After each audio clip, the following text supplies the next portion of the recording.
guys. Yung nanay, asartalo yung nanay yun.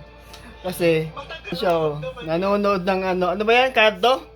Oo. Ay, batang, ano ba yung probinsyano? Oo. Nanonood. Hawak naman niya yung remote. Tapos si Vince nagsasalita lang naman, nagagalit. Pakita mo nga, Vince, ano ginagawa mo? Bilis, pakita mo. Nag-google lang ako, guys. O sige, mag-google ka, sige. Pakita mo. Ay, nako. Wait lang. Pakita mo. Nagagalit si Mrs. dahil si ginagawa ni Vince. Ano yan? Bisa mo na. Sabi mo na. Game. Oh. Hey, Google, go to Netflix. Wala. Pero, Hey, Google, go to Roblox. Lapit mo. Doon kasi sa tablet niya, hindi doon sa ano.